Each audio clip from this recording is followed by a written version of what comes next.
Hey, how have you been today? Max Charlebois here, aka MissedThePart, and welcome back to another idea to reality, where we're going to be breaking down one of my most interesting, famous, infamous, one of the first ever what ifs on this channel. What if Thor went for the head? Thanos had just arrived on Wakanda for the Mind Stone. The Avengers, knowing that their only hope was to stop Thanos from acquiring the Mind Stone at all costs. Thanos was stronger than they thought. After he had acquired the first 5 stones, he was able to manipulate the fragments of reality, alter space, and everything within. He was stronger with the Power Stone. They were no match for him. Wanda had just used her powers to destroy the Mind Stone, which was embedded in her lover's head. She did this with regret in her heart, knowing that it was the only way to stop Thanos from acquiring the stone. However, Thanos harnessed the power of the Time Stone. He reversed time, had knocked Wanda out, and retrieved the stone from the regenerated Vision.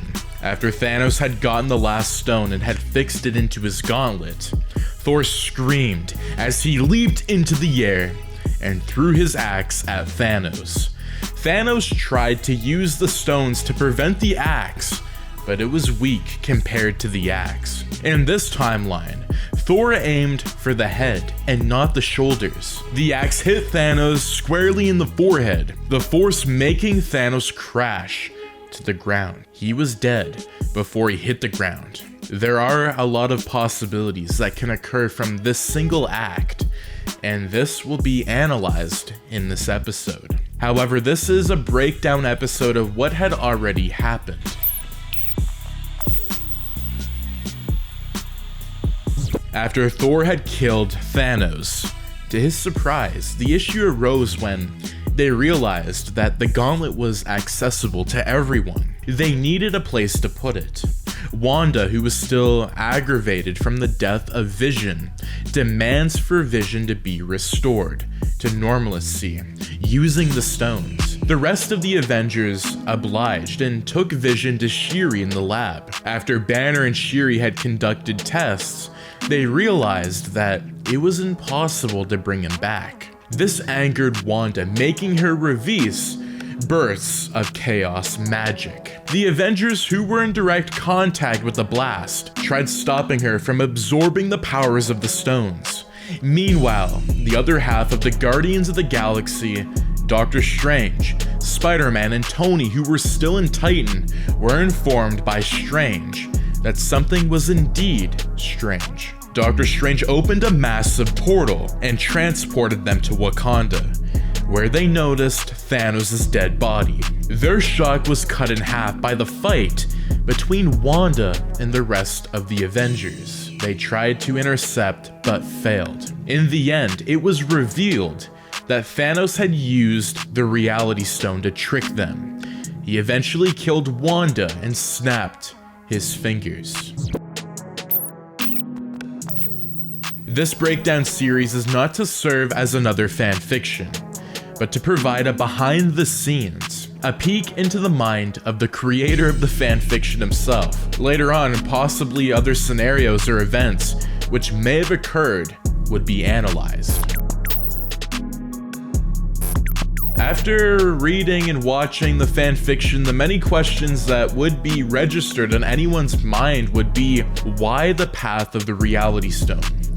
Why did I decide to make Thanos use the Reality Stone after the complex plot of events? Well, there are several reasons for that. One of this is that Thanos has no ambitions in using the Reality Stone to see the effects and the reactions of people after his death. In nowhere, the Guardians had gone to get the Reality Stone from the Collector. Thanos used the Reality Stone to trick them to believing that he had not gotten the stone yet. Eventually, this trick played out to allow Gamora to kill him. He did this to see her reaction. This shows that Thanos has no reservations in toying and messing with the minds of the people who wanted his downfall. Hence, I thought toying with this path at the end is sort of a character trait of Thanos. He gives people hope and that they have won only to dash it. Another reason is that the fact that Thanos always has a motive.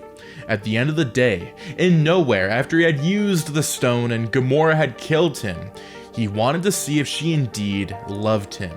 She did, and this was evidenced through her tears that she shed for him after his death. Although Thanos did not know the location of the Soul Stone, his reaction after Red Skull had told him what he had to do displayed that he had an inkling of the sacrifice. Therefore, his Reality Stone attempt was to prove if Gamora truly loved him. So when I took this path, I had already proved the reason. Thanos did this in order to bring all of the Avengers together, to make it easy for total annihilation. Another reason I felt like I had to use the Reality Stone card was because of the power of Thanos. Thanos was and is one of the strongest villains the Avengers have faced, and he proved himself by defeating many of the Avengers. It was also remarked by Mantis that he was indeed strong when she tried to put him in a trance state. For this reason, I didn't seem like it would be that easy to kill him off, so I decided to explore an alternative route where it wouldn't be easy to kill him, but it would make them think so. Furthermore, hints about the event being unlikely was noted by Dr. Stephen Strange, who had seen the alternate realities where they had lost and won. Their universe wasn't in it, the central characters. In this reality, I really wanted to make a central character was Wanda. When I was writing this, I was like, how do I have to tie this to the comic books? Wanda is such a interesting and developed character, and Wanda became the antagonist after Thanos had killed, and she had found out that the stones would not be able to bring Vision back. The main question here is, why Wanda? It could have easily been Thor, who was already devastated from the death of his brother Loki by Thanos' hand. Wanda was the central character in this reality because her powers are next level to Thanos. She occupies the role of someone powerful enough to put up a fight and resist the diverse powers of the Avengers. She is even more powerful than Thanos, which is shown in Avengers Endgame. Therefore, Wanda becomes the central character because of her powers and her strength to combat the heroes. Also, Wanda is more susceptible to being emotional and controlled by her emotions. In her first appearance in Avengers, this is shown after the death of her brother, Quicksilver. Wanda released an outburst of energy when she found out that he was dead. This is similar to what happened in Westview, when she had to break the curse from the town. Therefore, it was a character like Wanda to react based on the loss of the only loved interest in her life. She is blinded by the sheer will to bring back Vision, that she doesn't care whom she hurts in the process. Hence, it was most appropriate for her to react in such a way. Wanda's powers are also central to the development of the plot. Wanda developed her powers from the stone, and this makes her almost as powerful as they are, if not maybe more powerful, as she was able to destroy one of them. This points that her character in this scenario is the only one with the ability to immediately harness the power of all of the stones in order to boost her own powers. This makes her character important to the path that I wanted to toe. I also really wanted to go within the House of M scenario and really showcase like what's going to happen here. And I think the viewers, a lot of you guys were always questioning like why Wanda did the thing that she did. And I think it has to do with a lot of the House of M comic books. And when you get into that, you can just hear like a whisper, like Wanda's like no more mutants. And I thought, I think showing the comic book hatred that, she has, it definitely would have been interesting. So this is another reason why her character is so important and important to the path that I wanted to write. The death of Thanos being real and not some ploy conjured by him from the use of the Reality Stone would affect the timeline greatly. It would alter a lot of events which no one would believe is remotely tied to Thanos.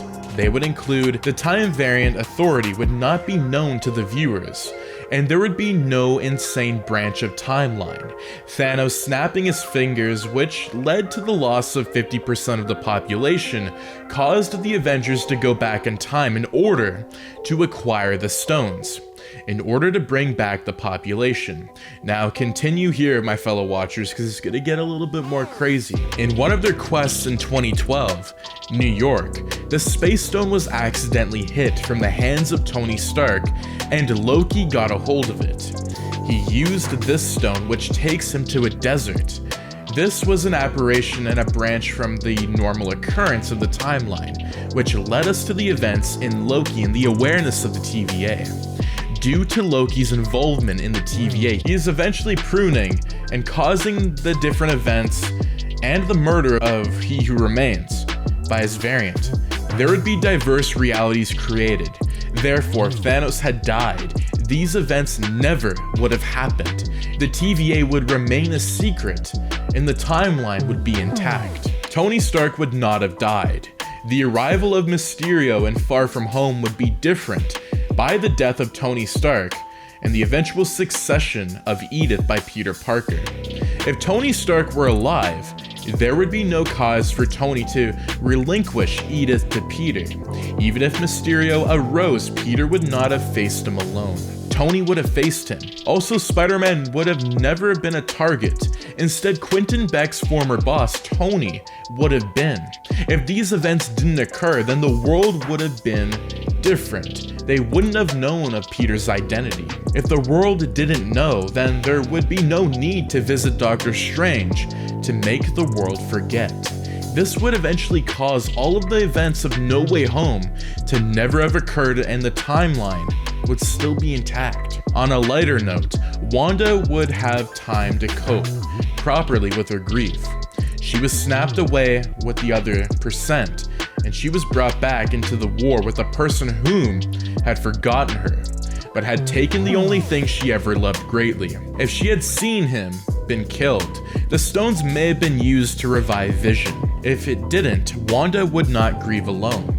She would have companions. This would mean the events in WandaVision would not occur. Wanda created Westview to cope with the pain from losing Vision. If she properly coped with the pain, then there would be no need for such outbursts. If the events in WandaVision failed to occur, then Monica Rambeau would not have gotten her powers. Therefore, the events in the Marvels would be different and probably unfeasible. Also, without the snap from Thanos, the 5-year blip would never have occurred. And a lot of the events built off of the occurrence of the 5-year blip would never exist. This includes Hawkeye's anti-hero. Also, Captain America would never have the chance to retire. He retired when he went back in time to return the stones to the exact point in time they had been taken from. Since there was no need for a time machine, Captain America would never have visited the past and chosen to stay with Peggy. He also wouldn't have handed over a shield to Falcon, who in turn handed the shield to someone else in Falcon and the Winter Soldier. Ant-Man would have never gotten stuck in the quantum realm. Ant-Man had gotten stuck in the quantum realm when the people who were meant to pull him out were wiped out by the blip, Thanos' snap. This would mean Ant-Man would have never missed 5 years of his daughter's life, which would create a story bond between them. On a lighter but important note, Thor would still have been in a peak performance. He would never have been filled with the guilt from losing his brother and the loss of the battle. He would have been able to cope with the grief knowing that the Avengers would still be together. Therefore, he would never have gotten fat.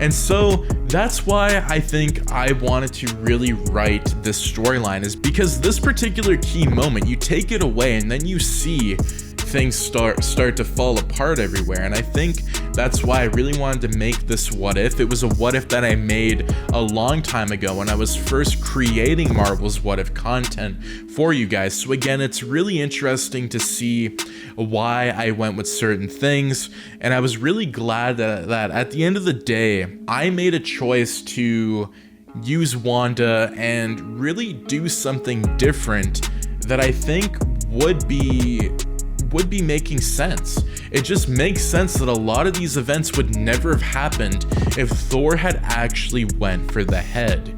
But again, I also do want to say, in the actual video itself, I never meant to actually trick anybody in thinking that, you know, when you're watching this particular video and then at the end you get tricked. It wasn't an intentional nod. It was something that kind of made sense, and yeah, it did make me laugh when I wrote that video a long time ago because I was getting reactions. I was like, you know what? At the same time, I think this is believable. You know, Thor could have went for the head, but it would have been interesting to see that route take place. So again, let me know in the comments down below. But if you guys do enjoy these breakdown scenarios where I'm taking stories and breaking them down into digestible bites and feeding it to you, I think it's very interesting. Again, let me know if you guys do enjoy these videos. Do make sure to subscribe, like, share, and turn those notifications on so you and your friends are all up to date with the latest content. And if you would like to get your comments featured just like the other people, I would highly recommend that you comment down below, as I will continue to do different storylines and breakdowns and whatnot. But what breakdown would you like to see? Do let me know, and I'll see you in the next video. Take care.